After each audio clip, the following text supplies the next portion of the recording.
देखो आपके पास 4 ऑप्शन होंगे इसमें। फर्स्ट का मतलब होता है, फर्स्ट मींस स्टेटमेंट दोनों करेक्ट हैं एसर्शन रीजन टाइप में। फर्स्ट इज करेक्ट है दोनों के दोनों, और रीजन भी बिल्कुल सही है, करेक्ट एक्सप्लेनेशन है रीजन का, तो आंसर हो जाएगा ए। सेकंड है कि एसर्शन और रीजन दोनों करेक्ट हैं लेकिन रीजन परफेक्ट नहीं है, तो ये आंसर हो जाएगा बी। तीसरे में आता है कि एसर्शन करेक्ट है स्टेटमेंट, लेकिन रीजन है जो वो करेक्ट नहीं है, रॉन्ग है, तो आंसर हो जाएगा सी। और फोर्थ में एसर्शन रॉन्ग है और रीजन करेक्ट है, तो आंसर हो जाएगा डी। तो ए बी सी डी इस तरीके से आंसर देना है, इसमें कोई ऑप्शन नहीं होगा आपके पास, ऑप्शन यहीं से आपको याद रखना पड़ेगा इसमें से। अब इसका पहला स्टेटमेंट है, graphite is a good conductor of electricity, however diamond belong to the category of insulator. ये पहला असर्शन हो गया। इसका उसने रीजन क्या बोला है, graphite is soft in nature, on the other hand diamond is very hard and brittle. तो आपको इनमें से कौन सा आंसर सही लग रहा है, रिप्लाई करना मुझे। ए बी सी डी में से आपको कौन सा आंसर है जो बिल्कुल सही लग रहा है।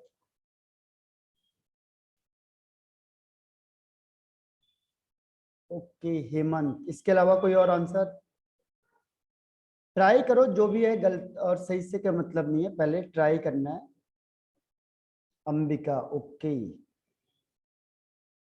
और इसके अलावा सुमित, श्रुति, आपको एबीसी में से कौन सा आंसर लग रहा है?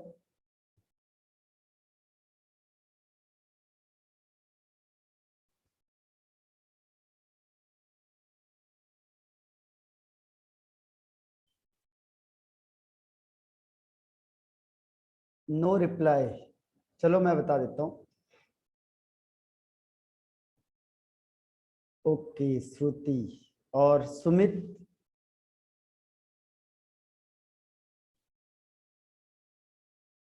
देखो इसका आंसर है, इसका आंसर हेमंत ने सही दिया है। इसका आंसर है बी। ठीक है, बी क्यों सही है, देखो दोनों स्टेटमेंट सही हैं। देखो ग्रेफाइट है जो गुड कंडक्टर ऑफ इलेक्ट्रिसिटी होता है, और जो डायमंड होता है वो इंसुलेटर होता है, बिल्कुल सही स्टेटमेंट है। दूसरा है ग्रेफाइट सॉफ्ट होता है, बिल्कुल सही है, और डायमंड हार्ड होता है, ये भी बिल्कुल सही है।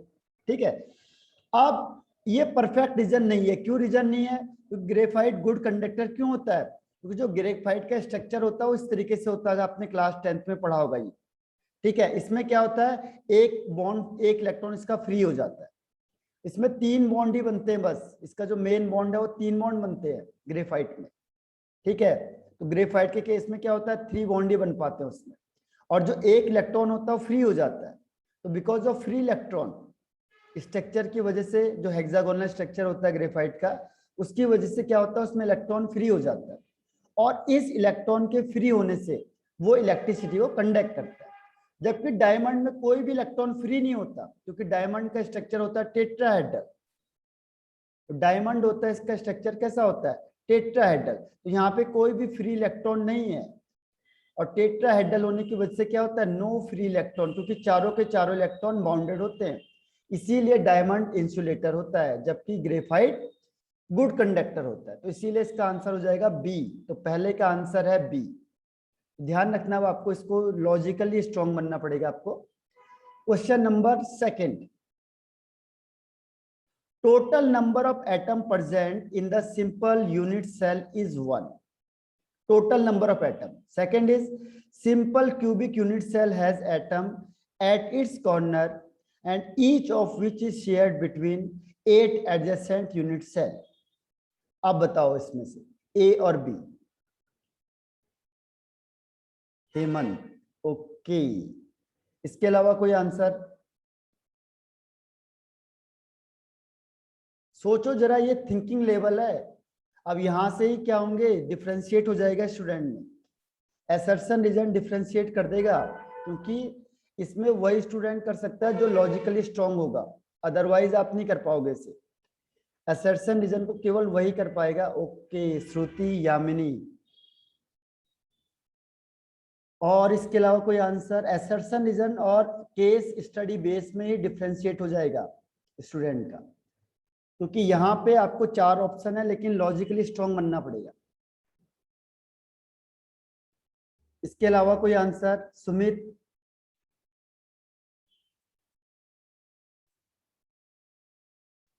देखो अपने मार्क्स कैलकुलेट करो कितने आ रहे हैं आपके मार्क्स। जैसे हर क्वेश्चन के बाद इसका मतलब आपने वही टिक किया होता, तो ये 10 क्वेश्चन है। आप 10 क्वेश्चन में आप देखो आपको कितने मार्क्स आ रहे हैं, पहले गैस करके देखो, उसके बाद देखो।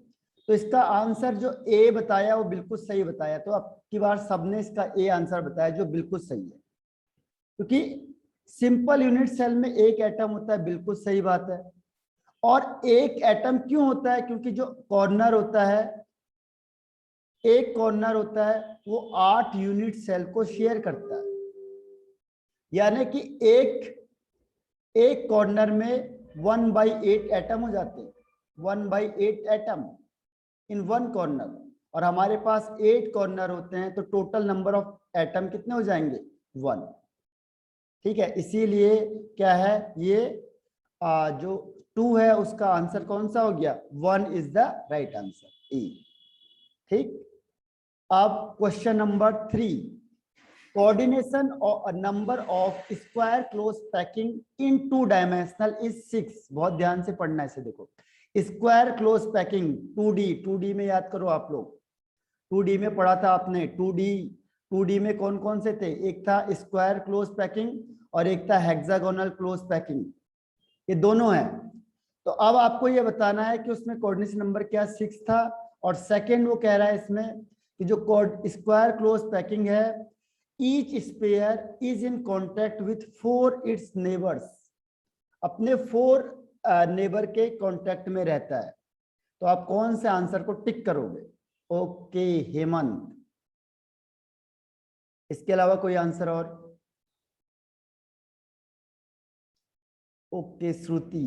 बहुत ध्यान से करना क्योंकि ये लॉजिकल क्वेश्चन है, ये डिफरेंशिएट करेगा क्योंकि इसमें आपको लॉजिक लगाना पड़ेगा। यहाँ पे लॉजिकल क्वेश्चन है इसीलिए दिया हुआ है ये, क्योंकि ऑब्जेक्टिव में तो कोई तुक्के लगा के हो भी जाएगा, लेकिन वो वही कर पाएगा जिसका जो लॉजिकली स्ट्रांग होगा। और कोई आंसर इसके अलावा? Ambika, okay. No answer other. चलो मैं बता देता हूं आपको इसका आंसर। इसका आंसर दिया है थर्ड वन का आंसर जो दिया है वो हेमंत और श्रुति ने सही आंसर दिया है। इसका आंसर है डी। ठीक है, डी क्यों आंसर? देखो डी आंसर क्यों है, देखो डी में क्या है? असर्शन इन रॉन्ग, बिल्कुल रॉन्ग है। जब स्क्वायर क्लोज पैकिंग कैसे बनता है? जो एक स्पेयर होता है, एक स्पेयर के जस्ट अबव सेकंड स्पेयर होता है, जो फर्स्ट लेयर होती है उसके जस्ट अबव सेकंड लेयर होती है।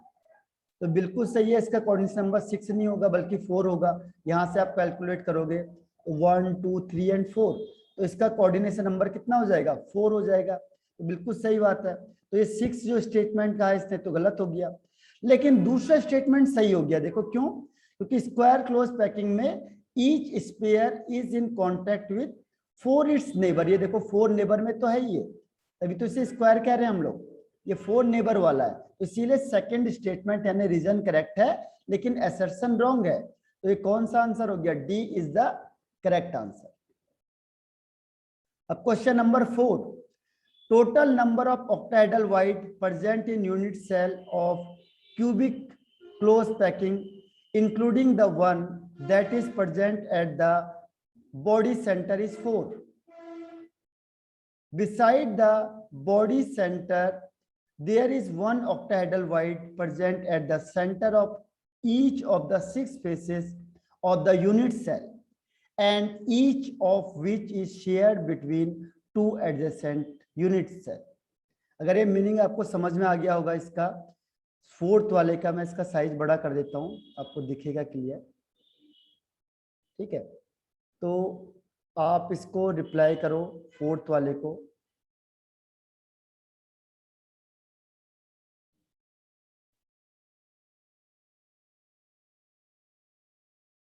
ये फोर्थ वाला, total number of octahedral white, okay, Ambika, okay, इसके अलावा कोई आंसर? हेमंत, ओके,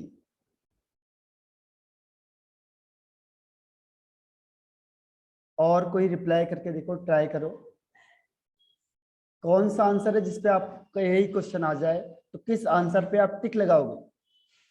इसे ध्यान से पढ़ना है। देखो, total number of octahedral white, total number of octahedral white present in unit cell of cubic unit cell including the one that is present at the body center is 4। अगर आपने body centre को भी include कर दिया तो जो octahedral white होता है वो 4 होगा, सीसीपी का पहला स्टेटमेंट। दूसरा कह रहा है बिसाइड द बॉडी सेंटर, इसको छोड़ के there is one octahedral void present at the centre of each of the 6 faces of the unit cell, each of which is shared between 2 adjacent unit cell. So what will be the answer?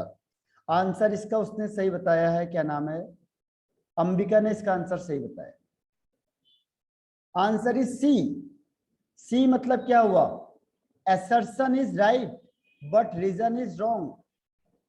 कैसे देखो, assertion right क्यों है, क्योंकि आपको पता है CCPO, SCPO या FCCO, इसमें नंबर ऑफ एटम कितने होते हैं, 4 होते हैं। Number of atom is equal to 4, number of atom is equal to 4, अगर आपको याद हो।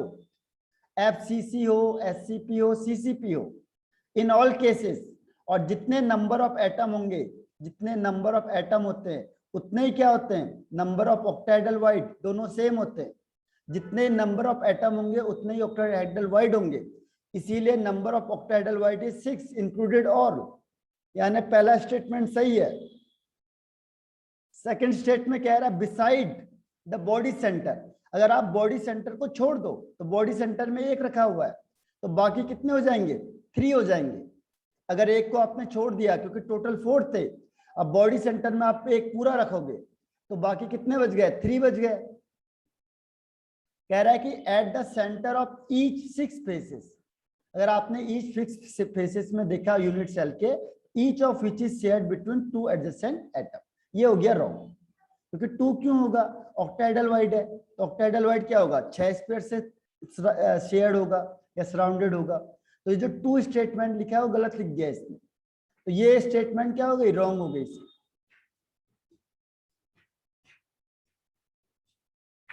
ठीक है,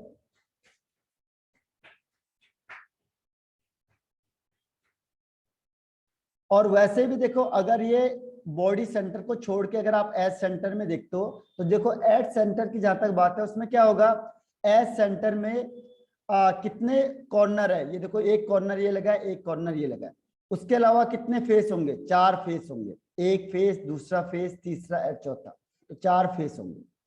जब भी अगर सेंटर को छोड़ दे तो 4 फेसेस से सराउंडेड होगा, इसीलिए ये वाला स्टेटमेंट क्या हो गया, गलत हो गया। तो 4 का आंसर हो गया सी।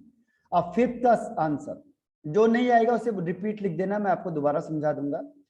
Packing efficiency is maximum for the FCC structure and coordination number is 12 in FCC structure. बताओ इसका आंसर।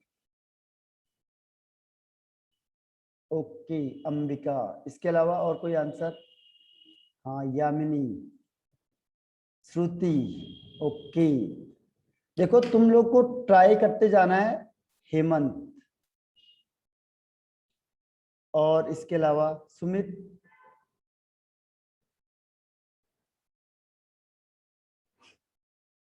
चलो हो सकता है नेटवर्क प्रॉब्लम होगी वहां पे अभी।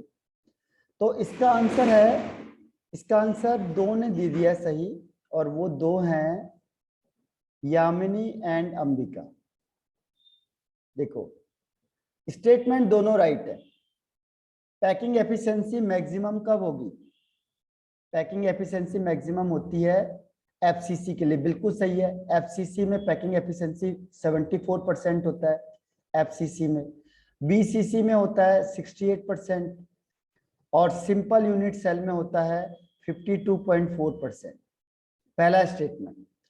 दूसरा स्टेटमेंट क्या है, अब ये ज्यादा क्यों है, क्योंकि इसमें नंबर ऑफ एटम ज्यादा होते हैं, 4 एटम होते हैं, बीसीसी में 2 एटम होते हैं, सिंपल में 1 एटम होता है।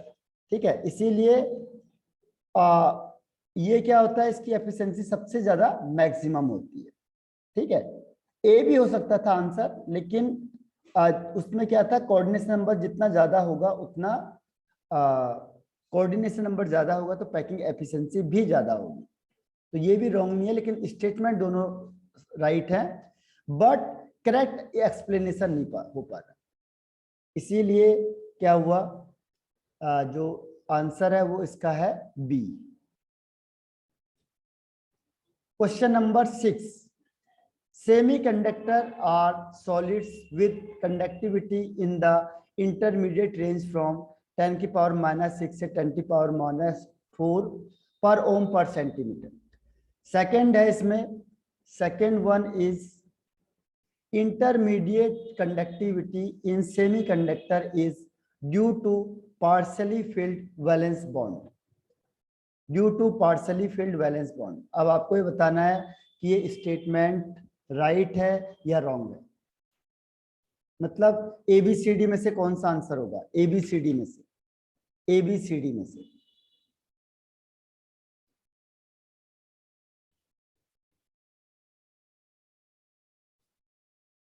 ओके अंबिका, इसके अलावा कोई आंसर?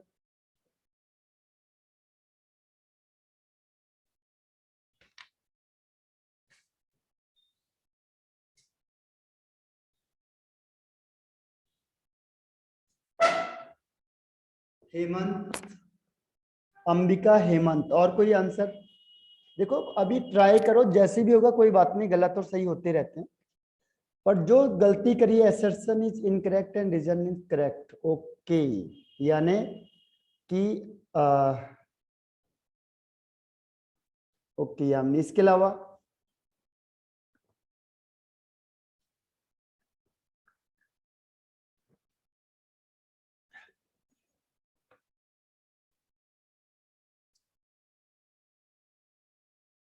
चलो अब चेक कर लेते हैं, देखो आंसर को चेक कर लेते हैं।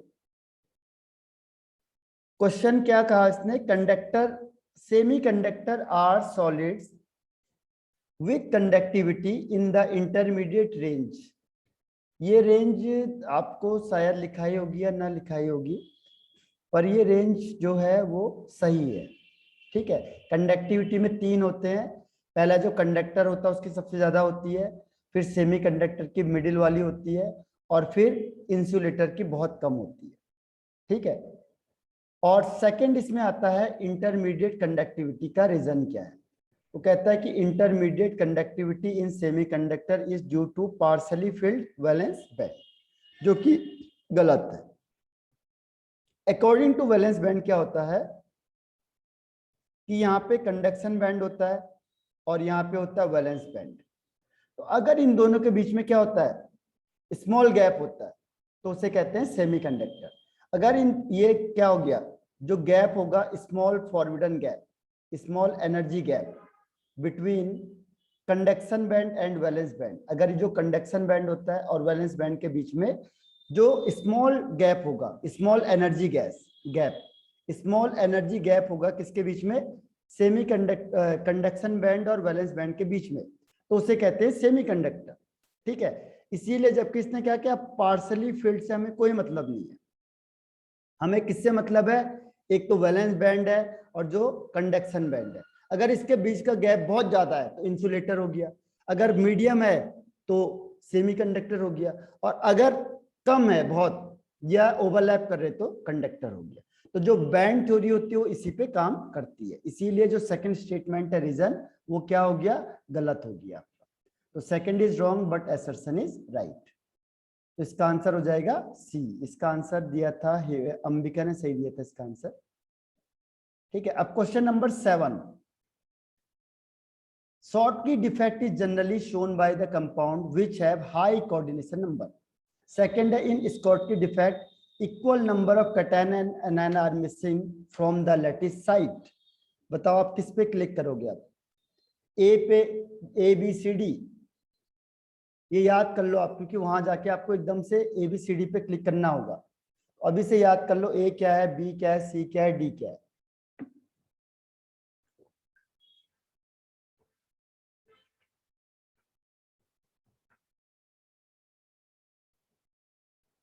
ओके, अंबिका एंड श्रुति और हेमंत। ओके, अब यामिनी,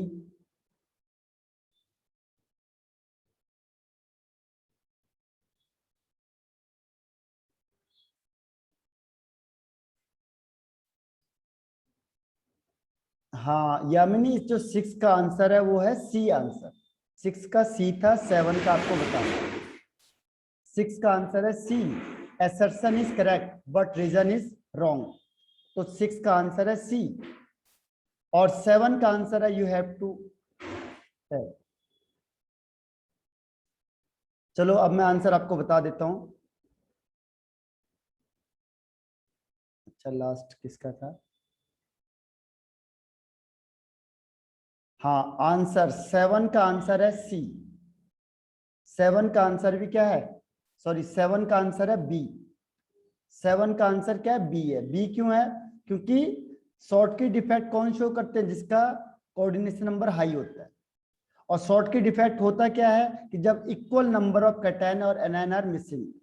जब जितने कैटायन है, जैसे प्लस चार्ज है और जितने माइनस चार्ज है, वो इक्वल नंबर अगर मिस हो जाते हैं तो उसे कहते हैं स्कॉट की डिफेक्ट। लेकिन ये परफेक्ट रीजन नहीं है। This is not a explanation. क्यों नहीं एक्सप्लेनेशन? देखो होना क्या चाहिए था एक्सप्लेनेशन, कोऑर्डिनेशन नंबर ज्यादा होगा, ठीक है।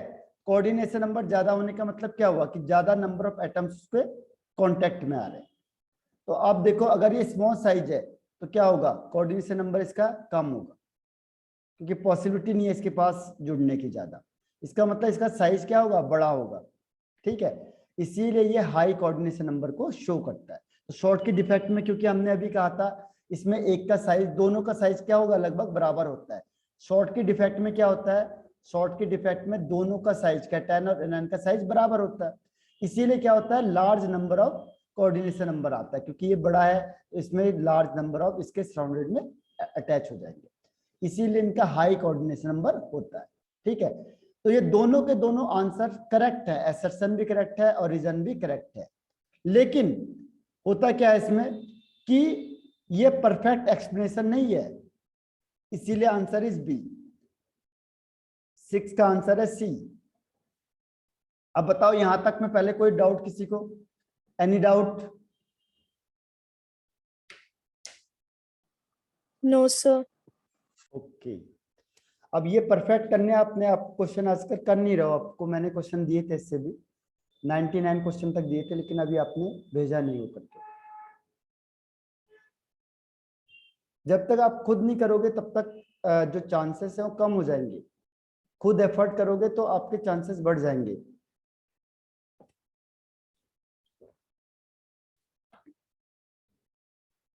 Question number 8, Frenkel defect does not change the density of solid.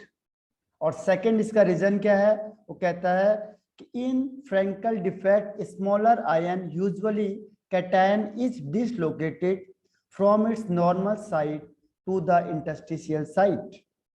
तो बताओ 8 का आंसर आप किस पे क्लिक करोगे? Answer of 8,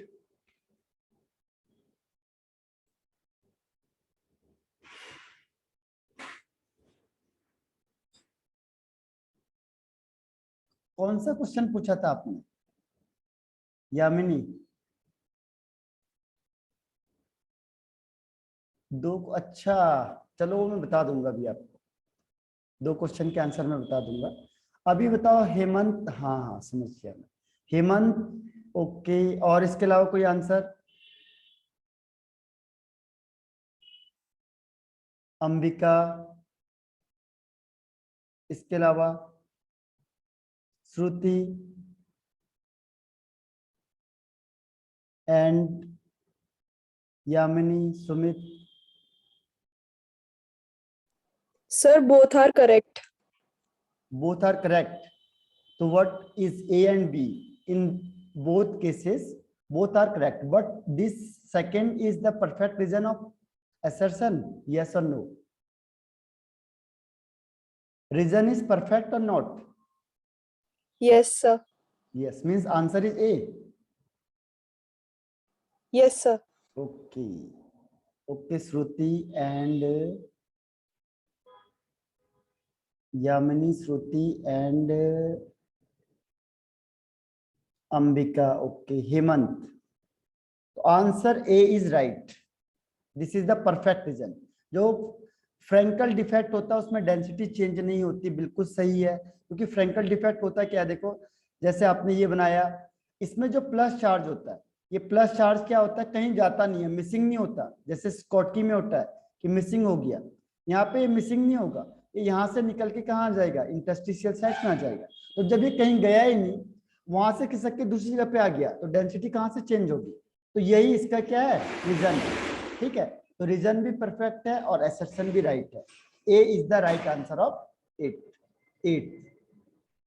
question number 9, in crystalline solid electrical resistance show different values when measured along different direction in the same crystal. और second वो कहता है crystalline solid are isotropic in nature. तो इन दोनों में से आप किसकी तरफ जाओगे, ए बी सी डी में से, A B C and D. Yamini okay, और Shruti, Ambika, Hemant okay, all are right. थोड़ा सा हाँ कोई बात नहीं यामिनी, बाकी सब सही है, सी इज द राइट आंसर। ठीक है, क्यों सही है, देखो क्रिस्टलाइन क्या होता है, एन आइसोट्रॉपिक होता है, क्रिस्टलाइन तो आइसोट्रॉपिक होता ही नहीं है। ठीक है, इसमें मैं भी कंफ्यूज जाता हूँ कई बार। तो क्रिस्टलाइन क्या होता है, हाँ क्रिस्टलाइन होता है एन आइसोट्रॉपिक। ठीक है, तो इसीलिए सेकंड स्टेटमेंट गलत है, पहला स्टेटमेंट सही है। ठीक है, पहला स्टेटमेंट सही कैसे है, क्रिस्टलाइन सॉलिड होता है, उसकी इलेक्ट्रिकल रेजिस्टेंस या जो फिजिकल प्रॉपर्टीज होती है वो क्या होती है, डिफरेंट इन डिफरेंट डायरेक्शन, इसीलिए क्या हो गया, ये स्टेटमेंट सही है फर्स्ट वाला, क्योंकि एनआइसोट्रॉपिक नेचर होता है। अब 10th वाला क्वेश्चन देखो, total number of octahedral void present in unit cell of cubic close packing including the one. ये तो फिर वही क्वेश्चन आ गया, ये तो रिपीट हो गया क्वेश्चन। ठीक है, 10th इज रिपीटेड। तो पहले यहां तक बताओ, 9th में किसी को कोई problem, any problem in 9th question? Okay, तो ऐसे ही देखो, अभी मैंने एक सैंपल सॉल्व किया इसमें, अभी हमने क्या किया है, एक सैंपल, अभी मैं इसके क्वेश्चन और कराऊंगा आपको, तो मैं आपको बता दूंगा कौन सा सैंपल हुआ है। इसके बाद हमने कम से कम एक चैप्टर के 3 चैप्टर करने, एक चैप्टर में 3 सैंपल सॉल्व करने कम से कम ओवरऑल। तो आप देखोगे रिपीटिशन कितना होता है, और इसको याद करना है हर एक पॉइंट को बार बार। अब मैं आपको फिर से किस में ले जाता हूँ, ऑब्जेक्टिव टाइप क्वेश्चन आंसर। ठीक है, ऑब्जेक्टिव में आ जाते हैं हम लोग।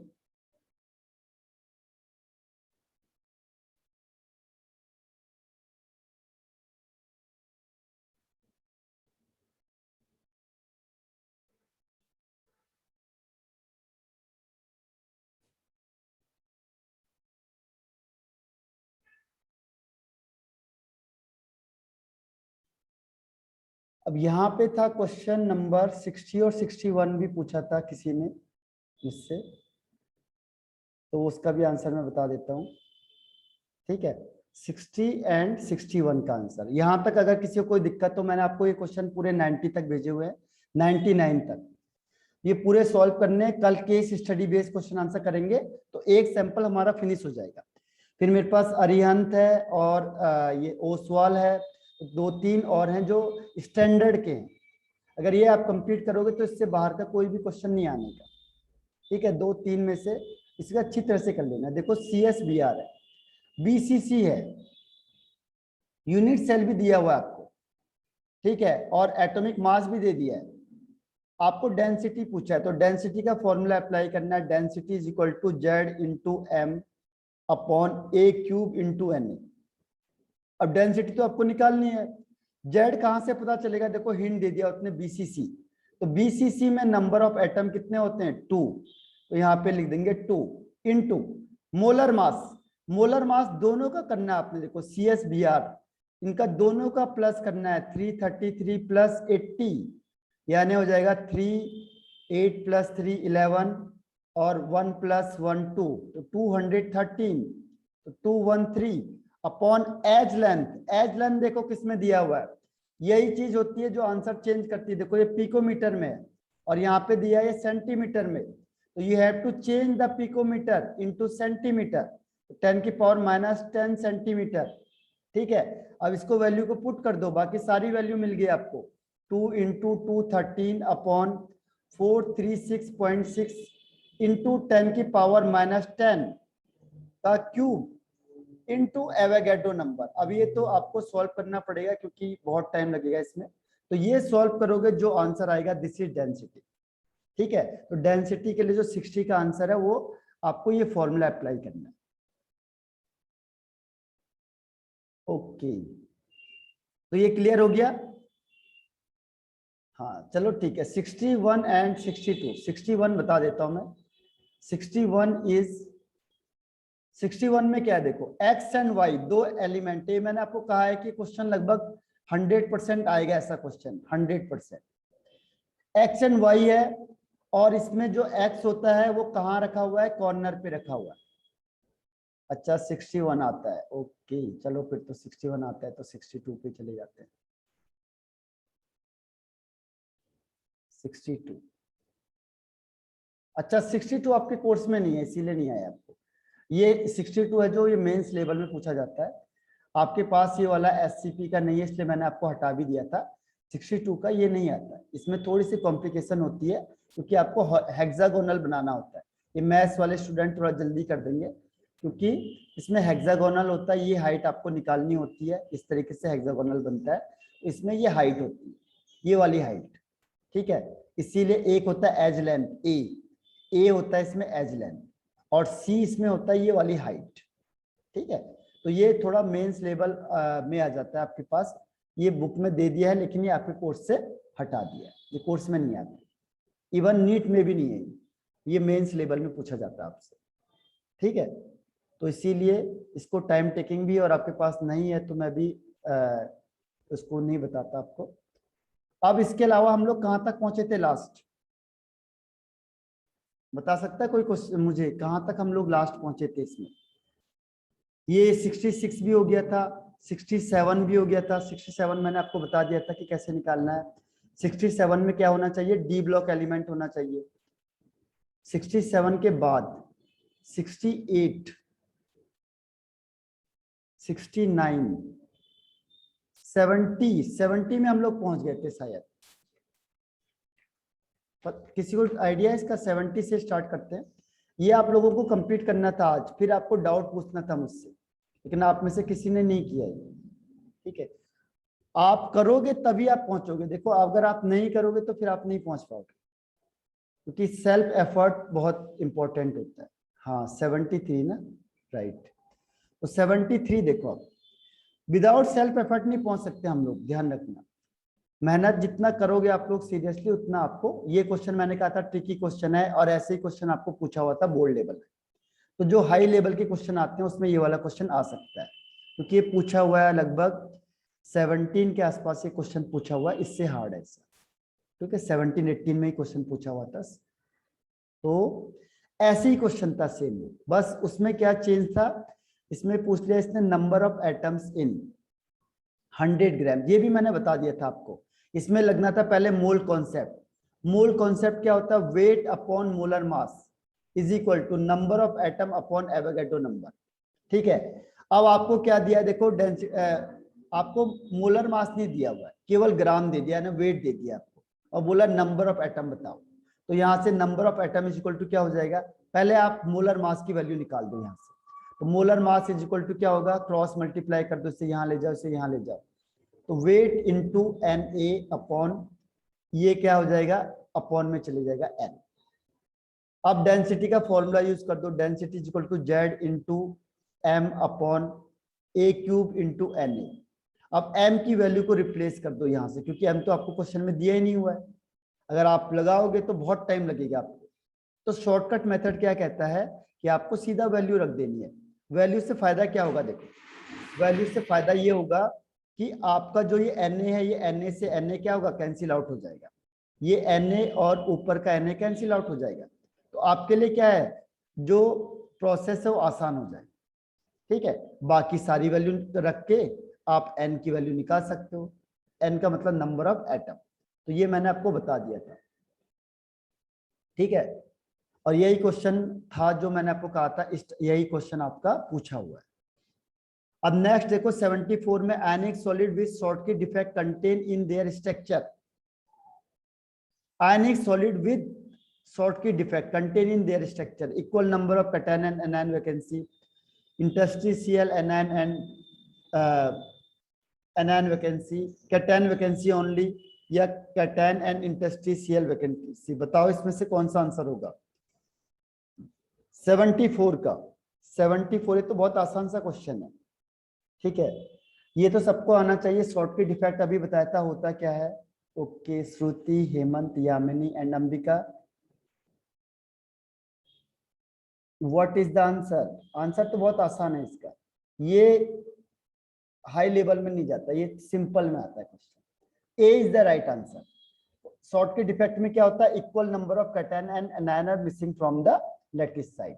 Equal number of cation anion missing होंगे तो इक्वल नंबर ऑफ कैटायन और एनायन वैकेंसी भी प्रोड्यूस हो जाएगी। A is the right answer. अब आपको रिज्वाइन करना है फिर से same ID, rejoin same ID.